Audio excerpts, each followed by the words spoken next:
Jesus said to the crowds and his disciples, "Woe to you, scribes and Pharisees, you hypocrites! You lock the kingdom of heaven before men. You do not enter yourselves, nor do you allow entrance to those trying to enter. Woe to you, scribes and Pharisees, you hypocrites!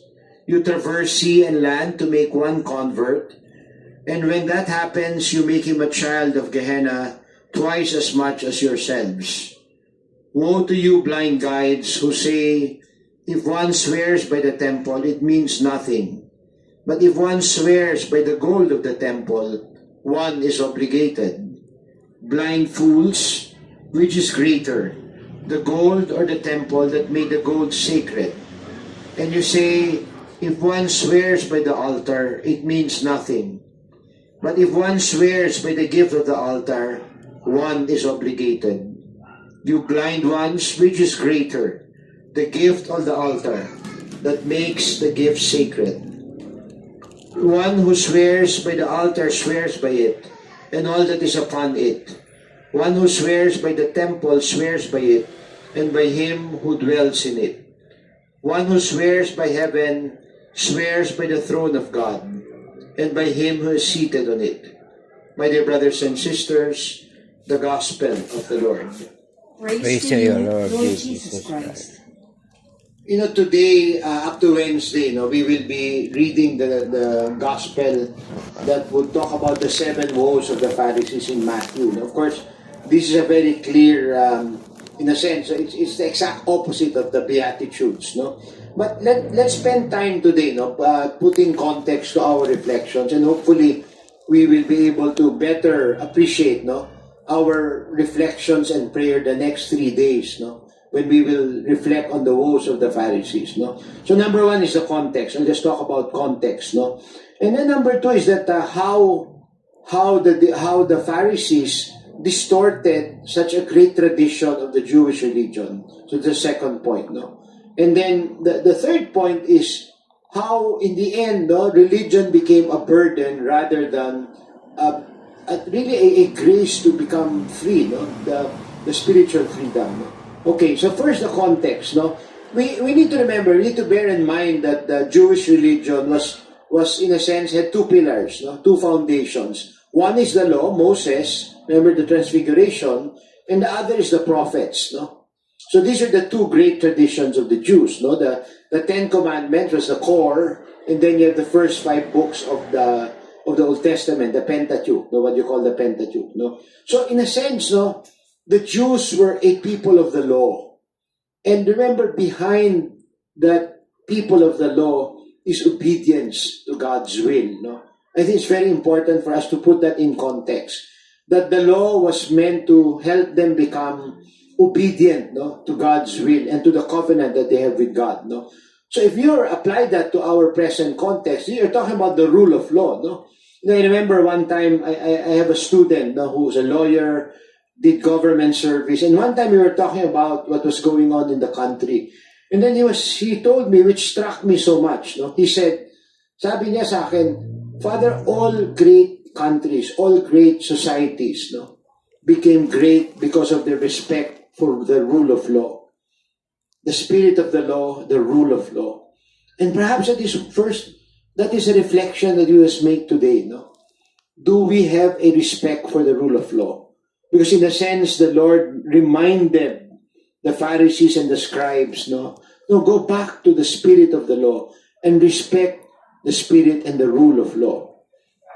And then the second point, is and how the Pharisees and the religious authorities distorted the law. Remember, what happened was that from Moses passed it on to Joshua. And then Joshua passed it on to the elders of Israel.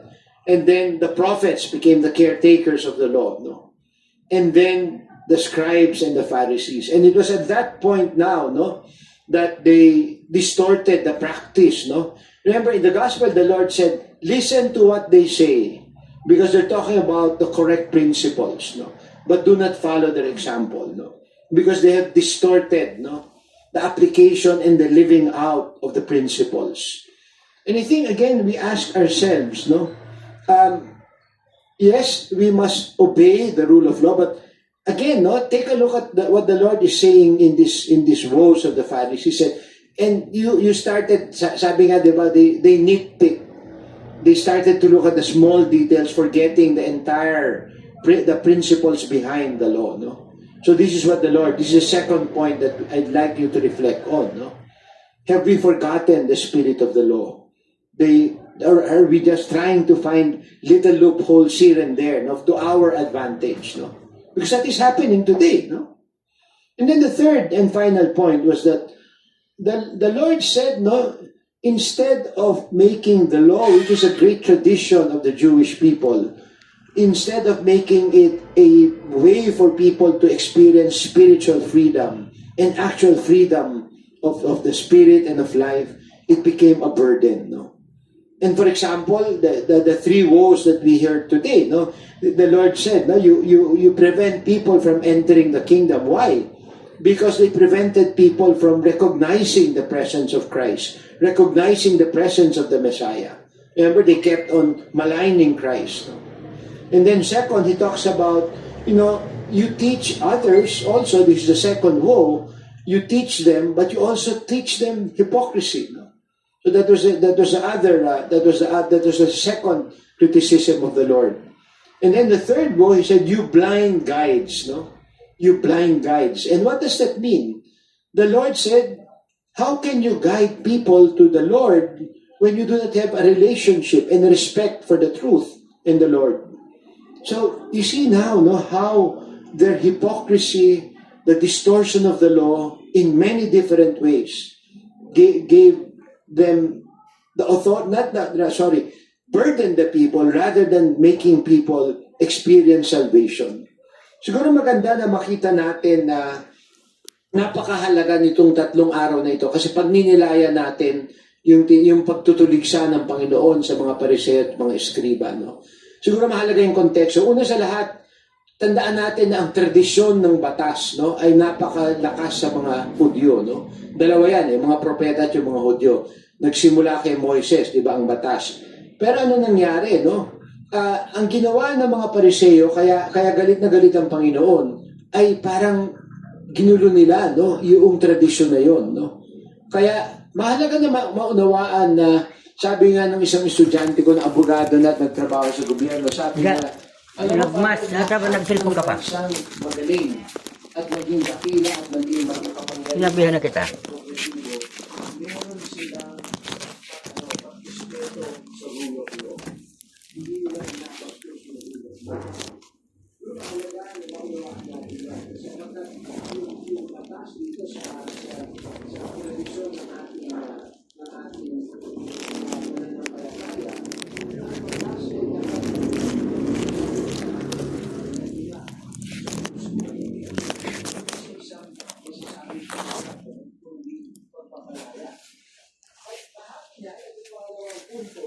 makikita natin di ba pinasa ni Moises yung batas kay Joshua sa mga elders at sa mga propeta at yung mga Pariseo. Pero ano nangyari? Sabi ng Panginoon sa Ebanghelyo, sundin niyo yung prinsipyo dahil tama yung tinuturo nilang prinsipyo. Pero wag niyong sundin ang kanilang halimbawa. Kasi sila, anong ginawa? Baluktot ang prinsipyo kung ano-anong maliliit na detalye ang pinasok nila para lang sa kanilang pakinabang. At di ba parang ganyan din yung nangyayari ngayon sa atin, ano?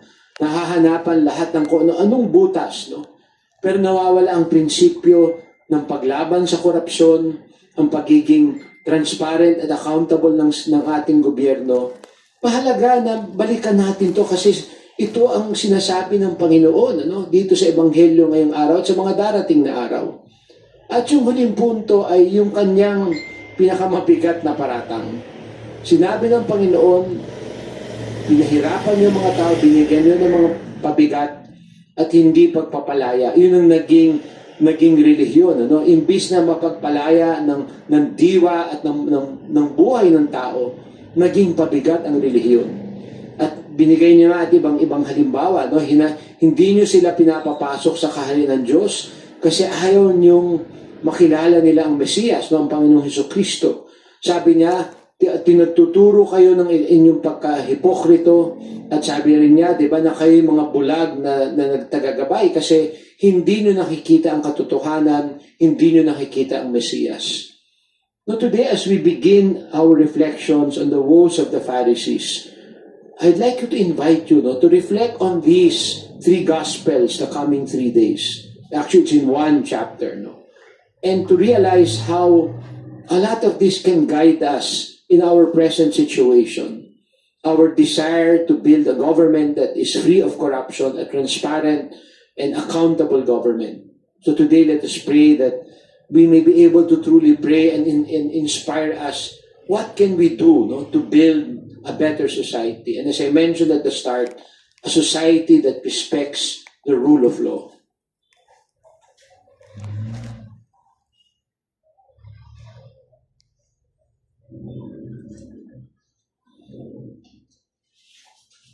Conscious of our unworthiness, we raise our minds and hearts to God the Father and bring our needs before Him. That the Church, especially its leaders, may take to heart the task of renewal and reconciliation. Let us pray to the Lord. Lord, hear our prayer. That government officials may show sincere concern for justice, dignity, and unity. Let us pray to the Lord. Lord, hear our prayer. That media personnel may lead the people to the truth and promote the gospel values. Let us pray to the Lord. Lord, hear our prayer. And let us continue to pray for all the intentions commended to our prayers at this Mass. And we pray for our government that the Lord may grant us leaders, servant leaders, who will put an end to corruption in government, especially in the present situation that we are in. Let us pray that this may continue and really bring people to justice. We pray for a government that is more transparent and accountable. And we pray also that the 20th Congress may finally pass a bill to put an end to political dynasties. Let us pray also for all our leaders, in government, in the private sector, in the church, that together we may work for a society that is democratic and participative. Let's also pray for the Jubilee Year of Hope, that the Lord may send us the Spirit to renew hope in our hearts, individually, as families, as communities, as a church, and as a nation. We pray for Pope Leo and all our bishops. For this, let us pray to the Lord. Lord, hear our prayer.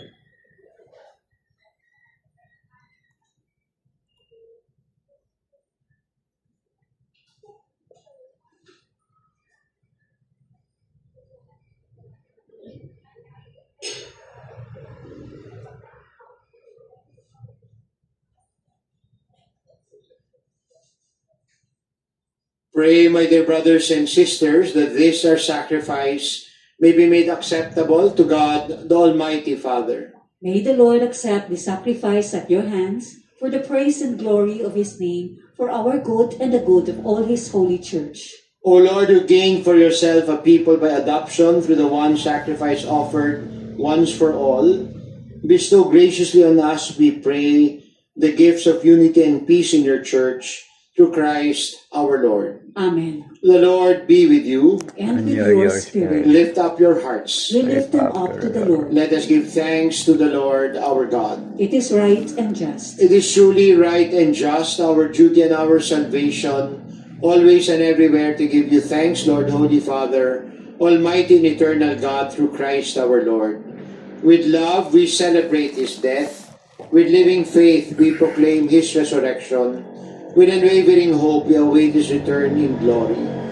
And so with all the angels and saints, we praise you, as without end we acclaim. Holy, holy, holy Lord, God of hosts, heaven and earth are full of your glory. Hosanna in the highest. Blessed is he who comes in the name of the Lord. Hosanna in the highest. You are indeed holy, O Lord, the fount of all holiness. Make holy, therefore, these gifts, we pray, by sending down your Spirit upon them like the dewfall, that they may become for us the body and blood of your Son, our Lord Jesus Christ. On the night that He was betrayed and entered willingly into His passion, He took bread, He gave you thanks. He broke the bread, gave it to His disciples, saying, "Take this, all of you, eat of it. This is my body, which will be given up for you.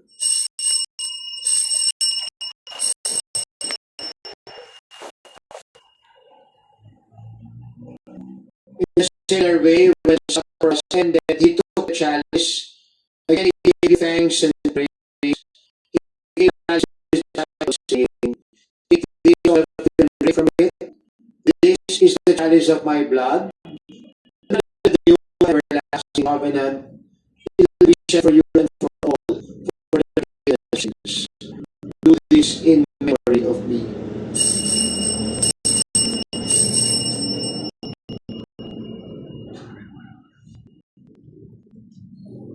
The mystery of faith. We proclaim your death, O Lord, and bless your resurrection until you come again. Therefore, as we celebrate the memorial of death and resurrection, we offer you, Lord, this life-giving bread and this saving cup. We thank you for counting us worthy to stand in your presence and minister to you.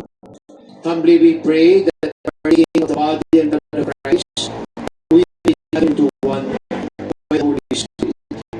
Remember, Lord, your church spread throughout the world, and bring her to the fullness of charity, together with Leo, our Pope, Elias, our Bishop, the clergy, the entire people your Son has made for you. Accept, Father most holy, all the intentions commended our prayers at this Mass. Remember also our brothers and sisters who have fallen asleep in the hope of the resurrection, and all who have died in your mercy. Welcome them, Lord, into the light of your face. Have mercy on us all, we pray. That the Blessed Virgin Mary, Mother of God, with Saint Joseph, her spouse, with the blessed apostles and all saints, who have pleased you throughout the ages, we may merit to become heirs to eternal life and praise and glorify you through your Son, Jesus Christ. Through him, with him, and in him, in the unity of the Holy Spirit, all glory and honor is yours, Almighty Father, forever and ever. Amen.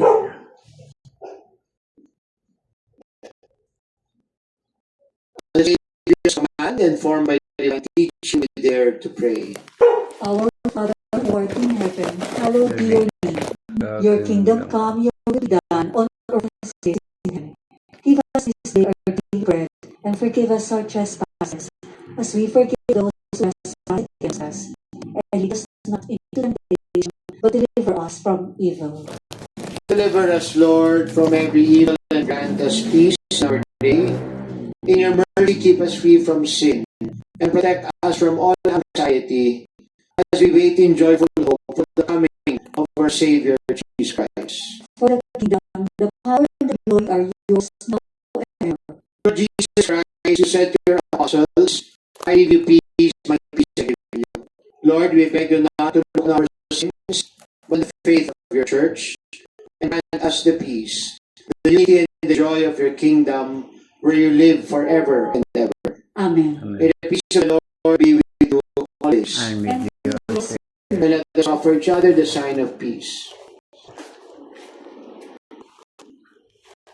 Lamb of God, You take away the sins of the world, have mercy on us. Lamb of God, you take away the sins of the world, have mercy on us. Lamb of God, you take away the sins of the world, grant us peace. my dear brothers and sisters, behold the Lamb of God. Behold him who takes away our sins, the sin of the world. Happy are we who are called to share in the supper of the Lamb. Lord, I am not worthy that we should enter under the roof, but only say a word with my soul. May the body and blood of Christ bring us all to everlasting life. Amen. An act of spiritual communion. My Jesus, I believe that you are present in the most holy sacrament. I love you above all things, and I desire to receive you into my soul. Since I cannot at this moment receive you sacramentally, come at least spiritually into my heart. I embrace you and unite myself fully to you. Never permit me to be separated from you. Amen.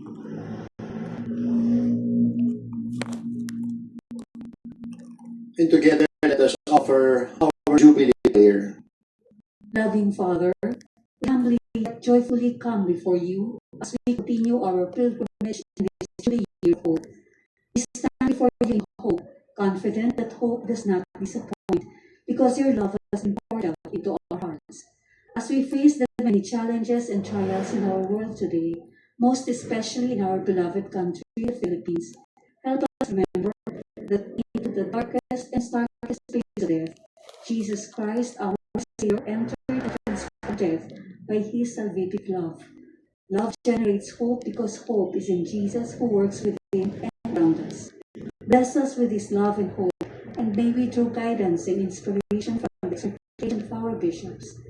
May we not give up on one another and our country, for God does not give up on us. There is hope, may pag-asa. And St. Paul counsels us, and let us not grow weary of doing good, for in due season we will reap if we do not give up. Amen. And let us pray. Complete within us, O Lord, we pray the healing work of your mercy, and graciously perfect and sustain us, so that in all things we may please you through Christ our Lord. Amen. The Lord be with you, And with your spirit. and Almighty God bless us, the Father and the Son and the Holy Spirit. Amen. Our Mass is ended. Let us go in peace. Thanks be to God. Maraming pong salamat, and again, have a pleasant last day of the long weekend, and on this day as we commemorate heroes, no? Let's pray for more heroes among our people, especially the youth, no?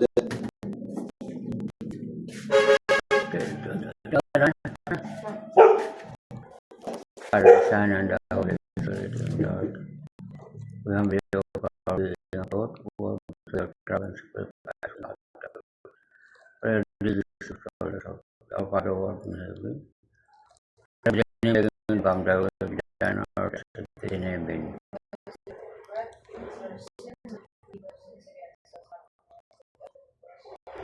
And Mary, full of grace, the Lord is with you. Blessed art thou among women, and blessed is the fruit of thy womb, Jesus. Glory be to the Father, to the Son, and to the Holy Spirit. O my Jesus, innocence of the Father, for our Savior, the Lord and the Master. Father, who art in heaven, hallowed be thy name. Thy kingdom come, thy will be done on earth as it is in heaven.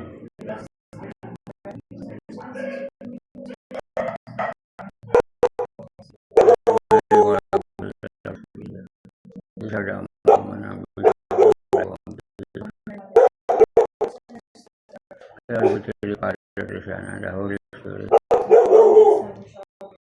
O my Jesus, forgive our sins of the Father.